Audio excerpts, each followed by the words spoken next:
Bonjour à tous et bienvenue dans Écho de l'Ogre, le podcast dédié à l'univers de Camelot.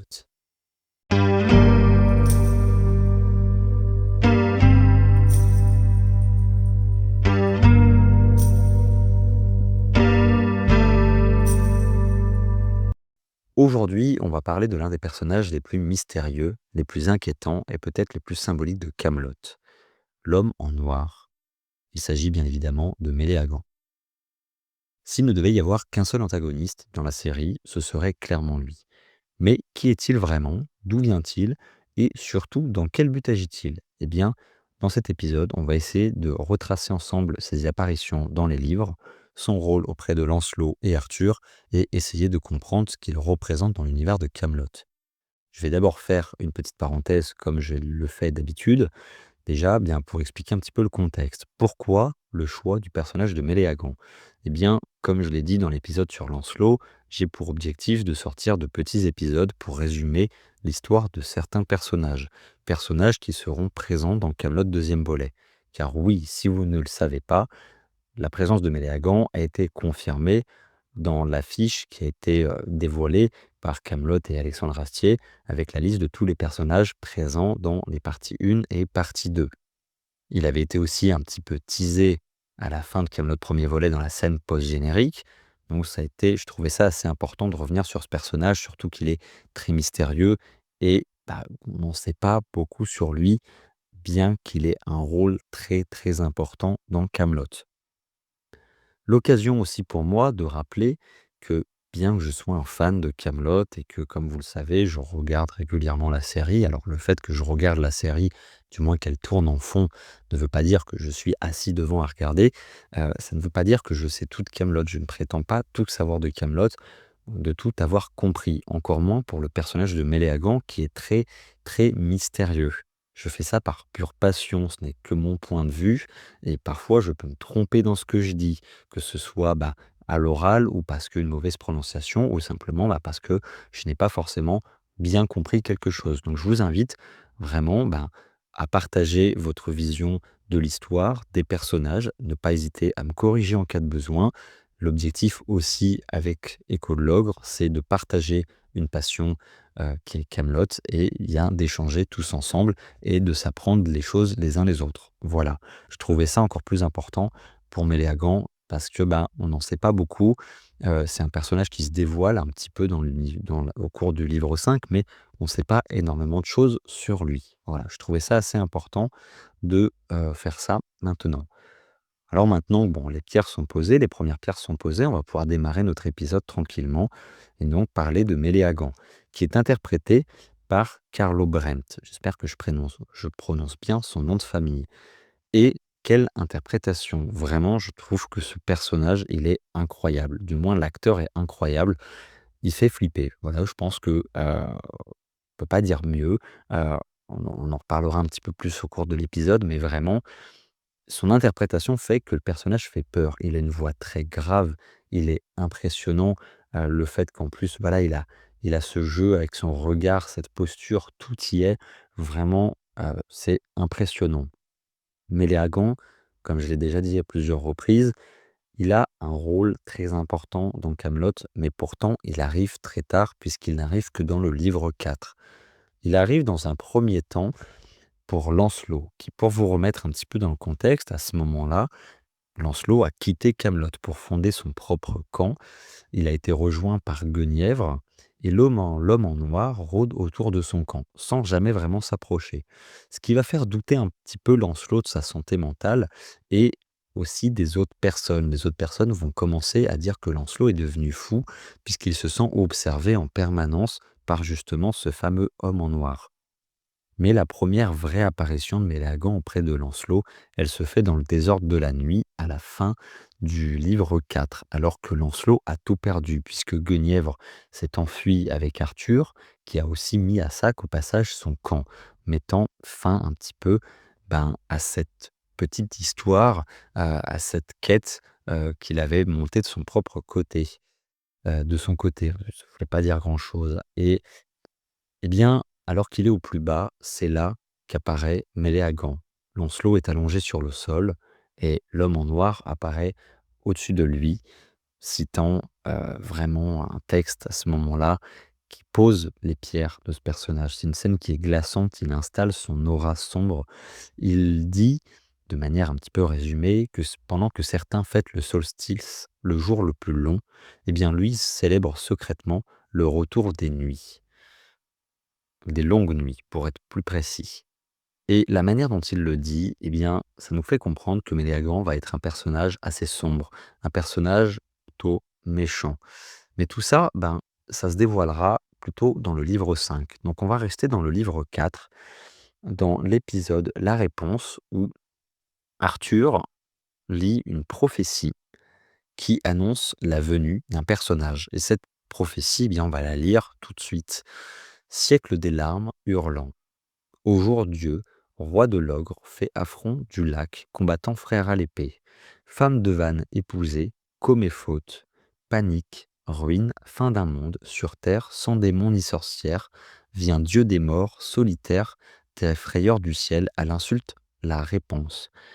À ce moment-là, Arthur dit que là, ça pue vraiment du cul et il a raison. Il ne sait pas encore de quoi il s'agit, mais c'est ce qui va en partie le pousser à mettre fin à sa relation avec Dame évanouie, puisqu'il va lui dire: «Les dieux n'approuvent pas notre relation et le montrent chaque jour, alors je renonce à vous». Que dit cette prophétie? Eh bien, elle annonce en effet le le dieu des morts, elle annonce un petit peu, la réponse à cette insulte. Puisque oui, Méléagant le comprendra plus tard est la réponse à l'insulte qu'a fait Arthur auprès des dieux, en, bah, changeant d'épouse, ne guidant pas les autres vers la lumière avec la quête du Graal, en s'éloignant vraiment, bah, de cette lumière.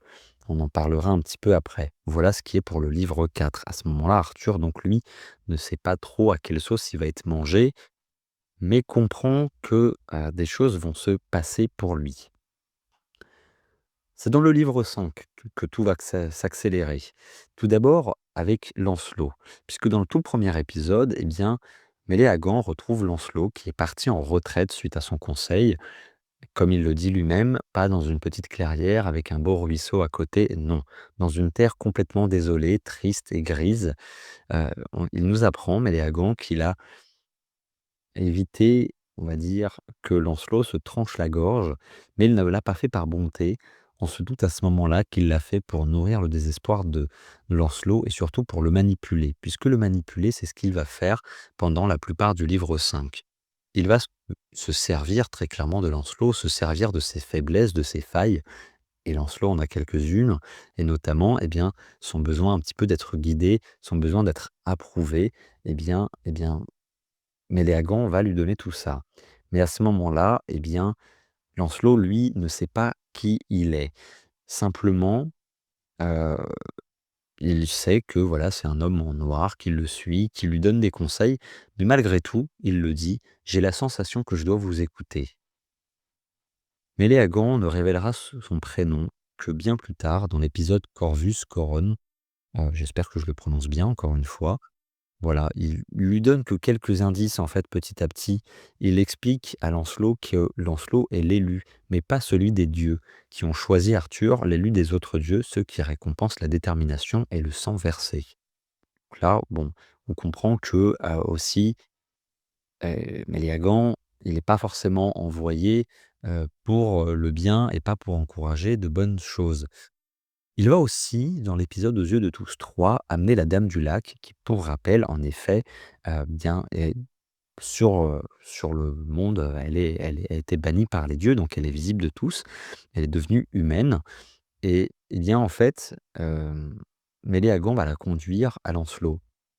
Il va rappeler à Lancelot qu'il aurait dû être l'élu à sa naissance, mais qu'à l'âge de 3 ans, eh bien, les dieux ont choisi Arthur puisque celui-ci avait été jugé comme trop caractériel.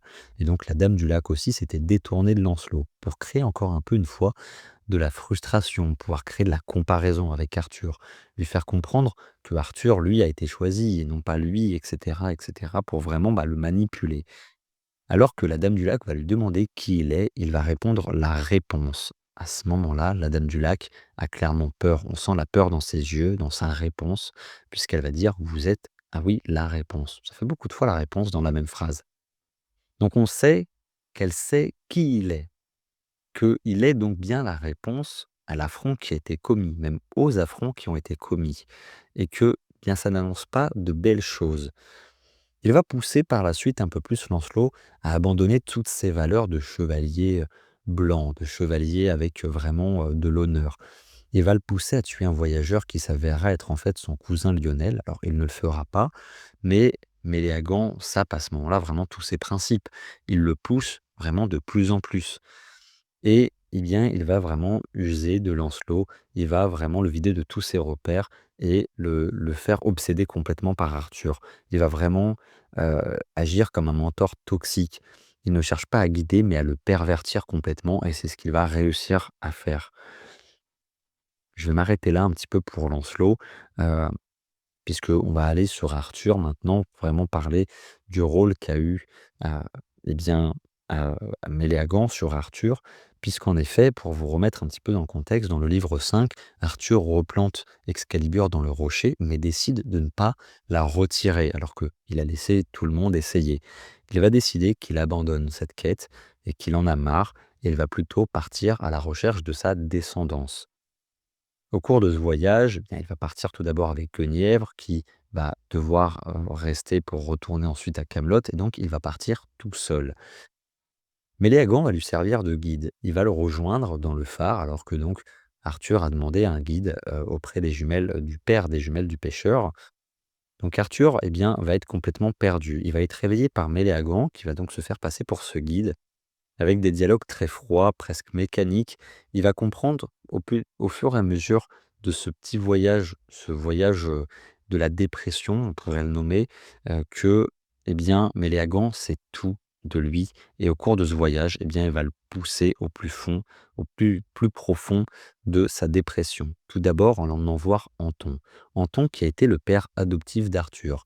C'est Merlin qui l'a emmené là-bas pour le protéger, parce que, ben, à ce moment-là, Arthur a réussi à déplanter Excalibur, et il dit que, bah, si son père avait su ça, il aurait, tenté de le tuer et que, bah, même n'importe qui, peut-être même des passants, auraient pu essayer puisque, ça aurait voulu dire que Arthur a été désigné comme futur roi du royaume de l'Encre. Donc il l'emmène chez Anton et Anton, eh bien, raconte sa vie. Ils font une partie de cartes avec Méléagant et Méléagant commence à poser quelques questions.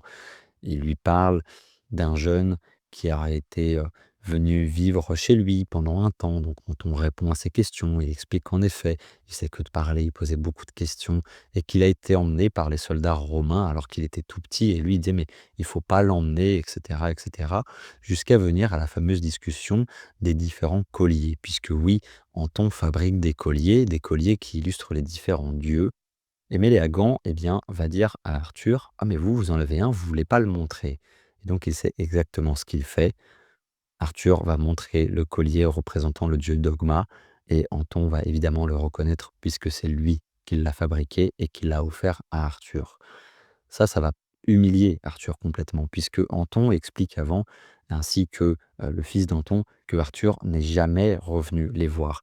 Il n'est pas passé alors que c'est pas forcément si loin que ça et que il les a complètement abandonnés et donc là, vraiment, eh bien, ça va, plonger un petit peu encore plus Arthur dans sa dépression.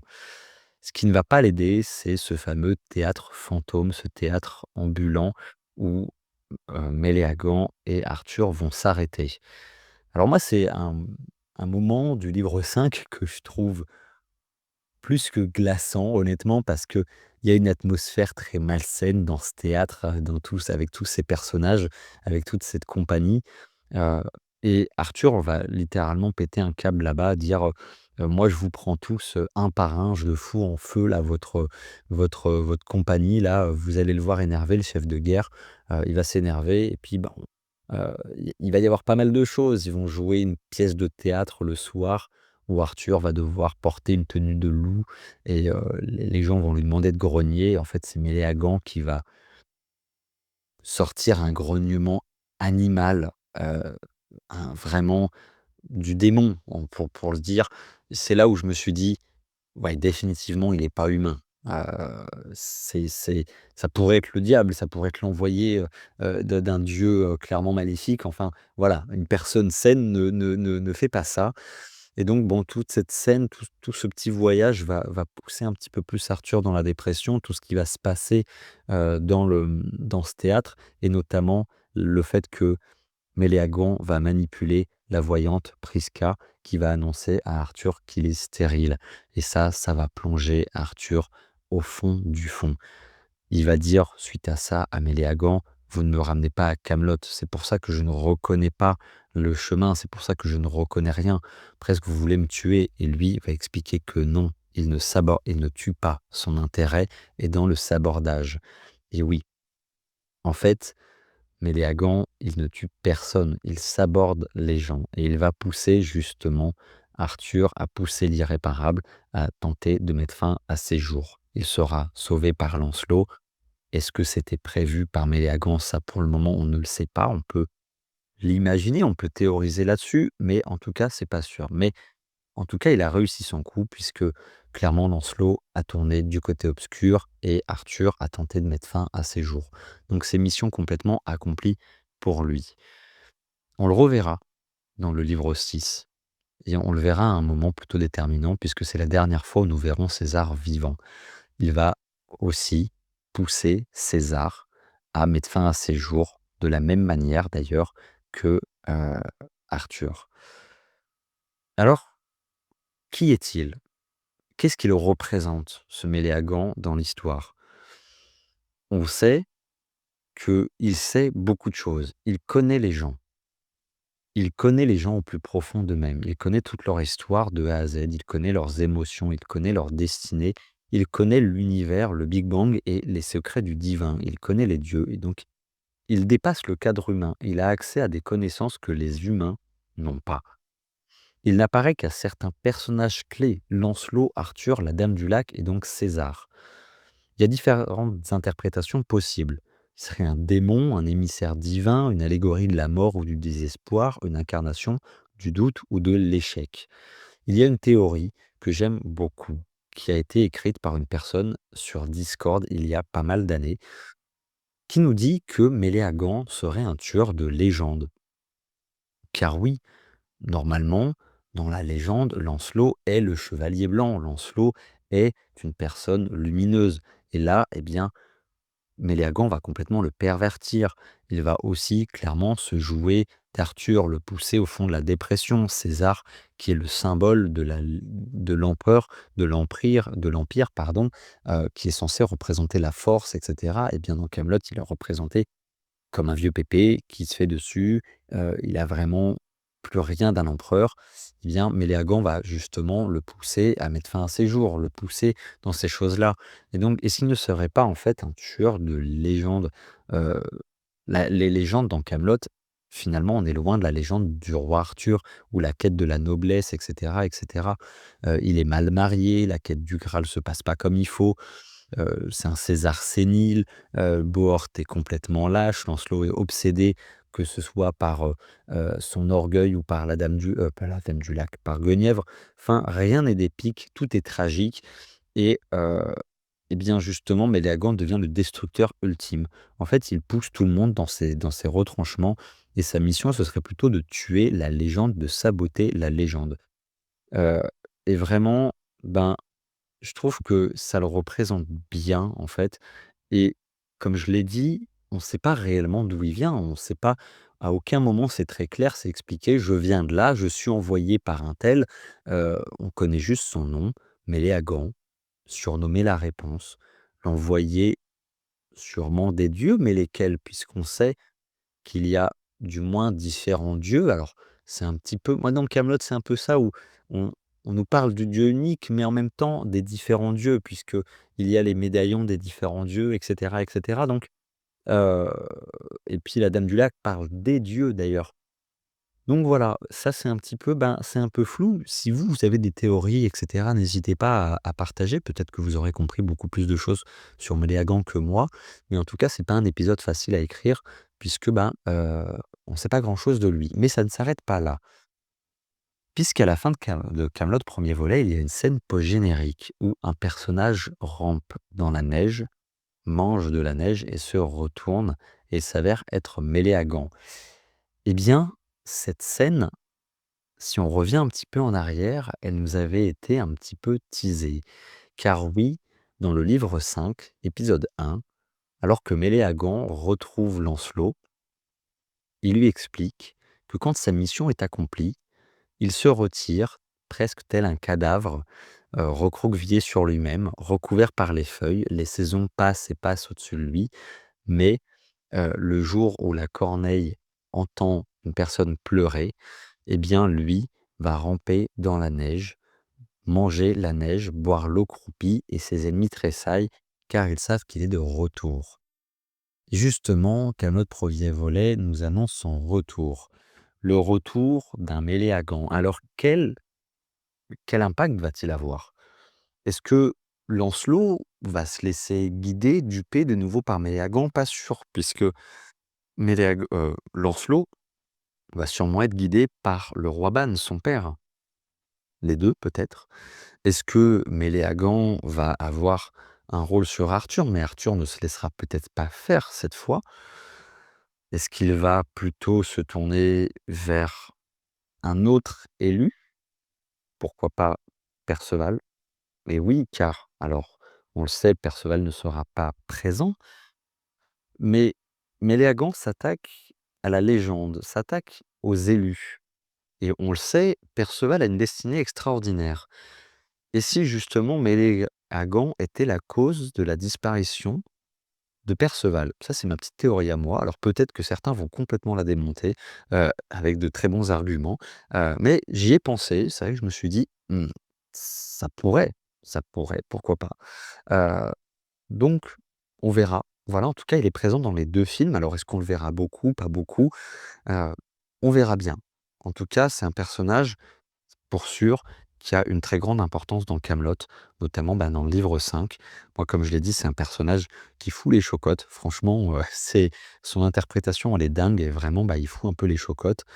Heu et moi, j'étais bluffé par son interprétation. Alors, je suis pas un pro du cinéma, mais vraiment, j'ai trouvé que, bah, c'était, voilà, c'était vraiment impressionnant la manière dont il était joué. J'ai très hâte de le voir dans la suite, très hâte évidemment de voir Kaamelott deuxième volet. Donc voilà, je vous laisse, bah, me faire part de vos théories, je vous laisse me faire part, bah, de vos avis sur l'épisode et j'espère que j'ai pas trop raconté des bêtises parce que comme je vous l'ai dit, c'est pas forcément évident, de faire un épisode sur Méléagant, hein, parce qu'on n'en sait pas beaucoup sur lui. Donc à part résumer ce qu'il fait, dans les différents, épisodes, c'est pas forcément évident. J'espère que cet épisode vous aura plu. Je prévois encore quelques épisodes, en tout cas un épisode de sûr, sur les personnages de Kaamelott. Le prochain sera sur Arthur. Je prévois aussi des épisodes, donc très bientôt un épisode un petit peu hors série. Vous verrez, voilà, ça changerait un petit peu de ce que je fais d'habitude.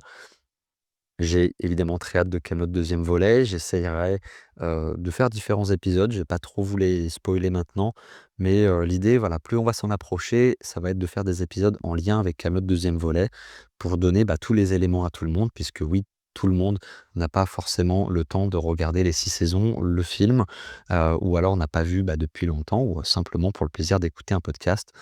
En tout cas, encore merci beaucoup pour votre soutien, merci pour vos commentaires, merci de me suivre. C'est un vrai plaisir de faire Écho de l'Ogre. Merci à tous, je vous souhaite de passer une belle journée, une belle nuit.